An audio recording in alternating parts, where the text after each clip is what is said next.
Dear students, I welcome you on behalf of Thakur Vidya Mandir High School and Junior College for the remote teaching learning process, where our motto is let learning be a joy and teaching a pleasure. Dear students, let us begin with chapter number 5, that is deposits, and let us continue with part 1 of the same. Today we are going to understand introduction related to deposits and acceptance of deposits. Let us firstly understand the meaning of the term public deposits. A joint stock company needs finance to meet its long-term as well as short-term requirements. The company meets its long-term financial requirements by issue of shares, debentures, bonds, etc. And in order to meet its short-term financial requirements, it accepts public deposits. Thus, public deposits represents short-term finance of a joint stock company. A company can accept deposits for a minimum period of 6 months and a maximum period of 36 months. Thus, as public deposit cannot be accepted for more than 36 months, it is said to be a short-term finance raised by the company. Under this method, the general public is invited to deposit their savings with the company. Even the deposits represent borrowed capital like debentures, and as such company pays interest on such deposits. A person who deposits money with the company is called as a depositor. Further, as discussed earlier, we are aware of the fact that a company issues share certificate to shareholder and debenture certificate to debenture holder. In a similar way, even the depositors are given a document as an evidence which is called as deposit receipt. Thus, deposit receipts acts as an acknowledgement of loan which is taken by the company from its depositors. Lastly, these deposits could either be secured or unsecured. Thus, from this it can be concluded that public deposits are a borrowed capital for a joint stock company. However, it meets only short-term financial requirements of the company as it cannot be raised for a period more than 36 months. And as an evidence, the company gives the depositors a deposit receipt. Further, being a borrowed capital, the company pays an interest on such deposits. The next topic is related to acceptance of deposits. A public company first needs to invite the general public to deposit their money with the company. Later on, the company accepts the deposits which they have provided to the company. In order to protect the interest of the depositors and to stop the malpractices which are adopted by the companies accepting deposits, it is compulsory for the companies to comply with the provisions of, firstly, it has to follow Companies Act 2013, wherein specifically it is required to follow the sections as given under from section 73 to section 76. It is also required to follow Companies Acceptance of Deposit Rules 2014. Not only that, it is also supposed to follow the directives which are issued by the Reserve Bank of India regarding acceptance of deposits.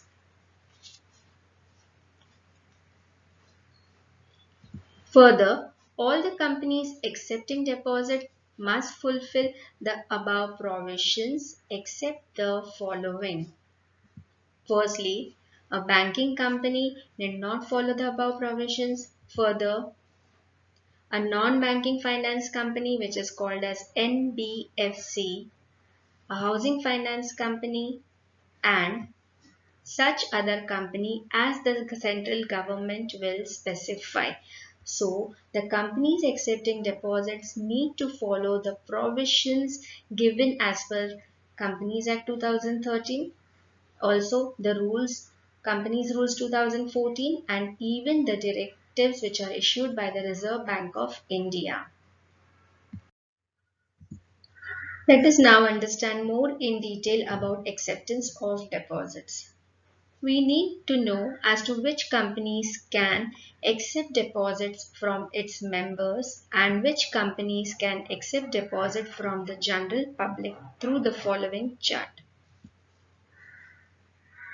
A private company can accept deposits from its members. Even a public company, that is other than eligible company, can accept deposit from its members. Further, an eligible public company can also accept deposit from its members. The second category speaks about acceptance of deposits from public. An eligible public company can accept deposits from the members as well as it can accept deposits from the public. And lastly, a government company can accept deposits from the general public. Now, let us understand all of this in detail.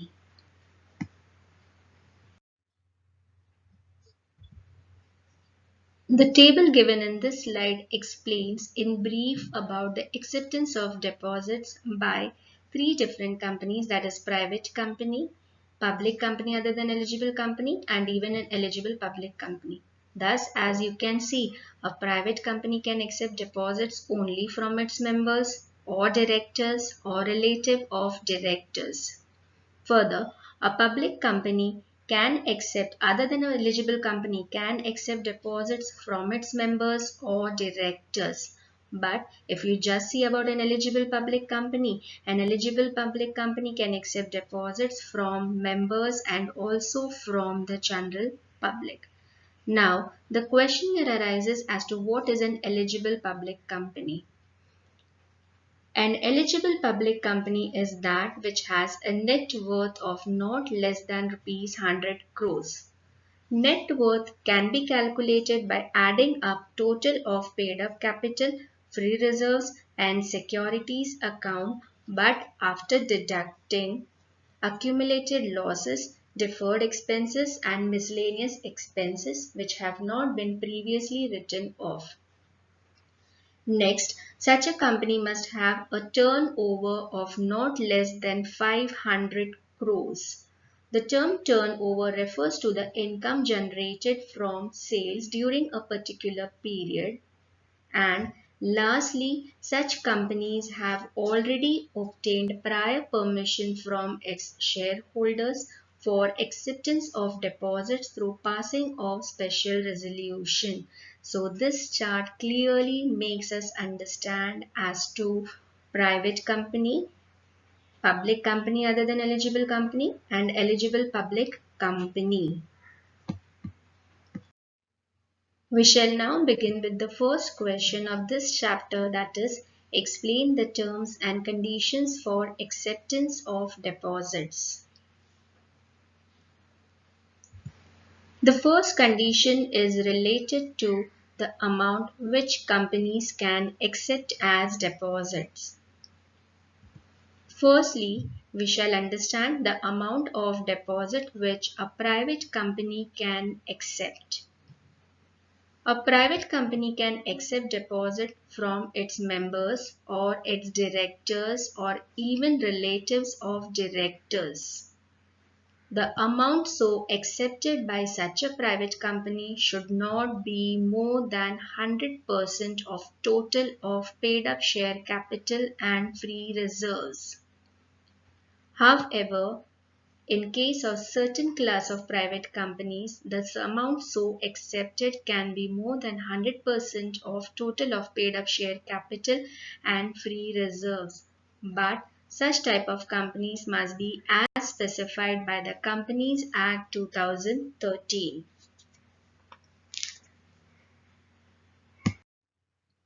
Next, we shall understand about the amount which a public company, that is, other than eligible company, can accept.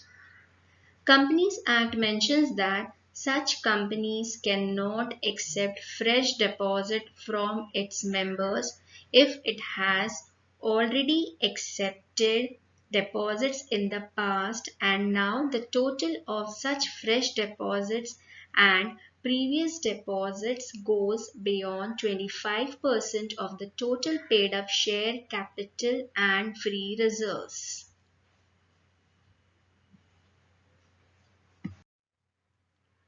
Let us now know as to how much amount an eligible public company can accept in the form of deposits. As we are clearly aware about the fact that an eligible public company can accept deposit from the members as well as from the public. Now we need to understand in depth both the things.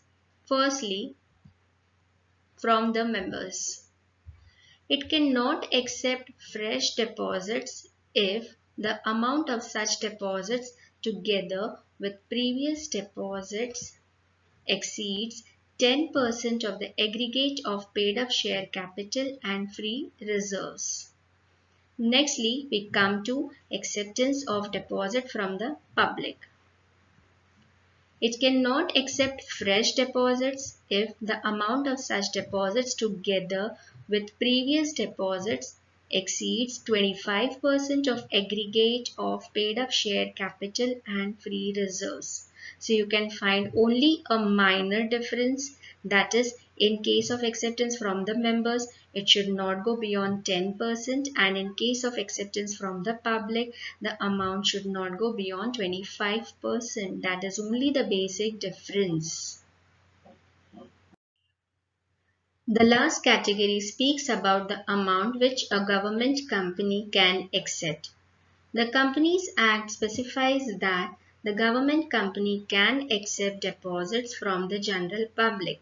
However, the amount so accepted must not be more than 35% of the total of paid up share capital and free reserves of the company.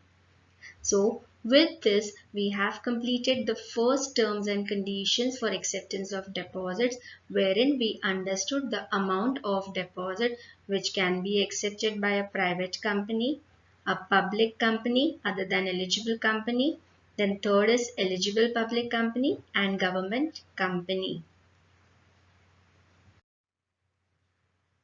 The second condition for acceptance of deposits is related to the period, that is, the tenure of deposits. The Companies Act states that deposits cannot be accepted for less than 6 months, that is, it cannot be repaid to the depositor within a period of 6 months from its acceptance. Further, it can also not be accepted for more than a period of 6 months.